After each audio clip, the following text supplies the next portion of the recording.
Welcome back. So we're going to start today with talking about movement exercises and how our body actually works.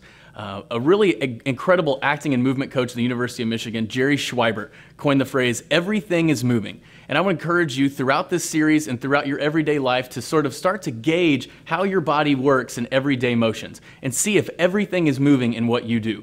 A way to practice that is to just simply see if you can get out of a chair without using any tension in your body. What we're going to do is go ahead and grab a chair with a good solid back and a good front. Nothing that has wheels on it. You don't want it to slide out from underneath you. I'm going to be using a piano bench. That would simply work well for you, I think, as well. We're going to take a seat in that chair, and then we're going to see if you can get out of that chair with a relaxed and comfortable motion. So once you're seated, we're going to try to get out of this chair without tension in our body. As soon as you try to stand up, the minute you feel tension, I want you to sit back down. That may be tension in your ankles, maybe tension in your legs, your lower back, maybe even up in your neck. Go ahead and pause the video for a second and see if you can get up without any tension in your body.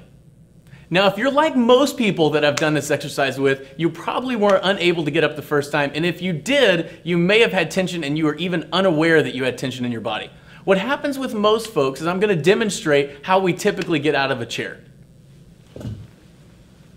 Now, as soon as I did that, I felt tension in my legs, my lower back, especially up in my neck, and even in my ankles. So what we want to do is go ahead and sit back down again. Now we're going to talk about the weight shift. And how we get out of a chair is using weight shift to help shift our weight over our center of gravity and then push up using muscle in our legs instead of tension in our lower back.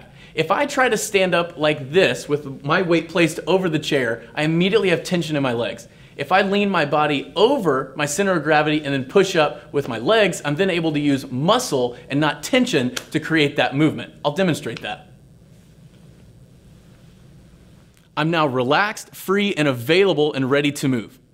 Another exercise that we can use is something that you probably do every day, grabbing coffee in the morning.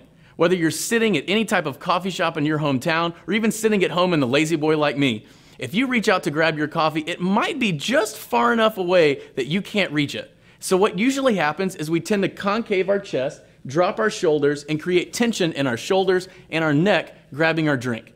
A way to compensate for that is to simply reach out, push back with the left shoulder, and then reach out with the right hand. That relieves all of the tension in the neck and actually enables you to reach further here. So again, we're using a weight shift instead of tension to create some of that movement.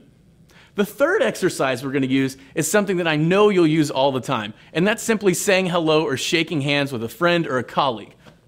When you reach out to shake someone's hand, if I shake your hand and I stand to the side, "Hi, how's it going?" This is a very weak gesture and doesn't explain and doesn't communicate a lot of friendliness towards you. Again, if I walk up to you with a flat hand here, leaning over, hunching, "Hello, how are you?" This again doesn't show a lot of friendliness in our communication. However, if I have an open torso and I'm relaxed and available to move and simply reach out, this is a much more greeting gesture and more friendly in terms of our communication. So what we're going to start to see is how our torso is the first major tool in conducting, and how leaving an available and everything is moving torso is going to benefit us as we move through this series.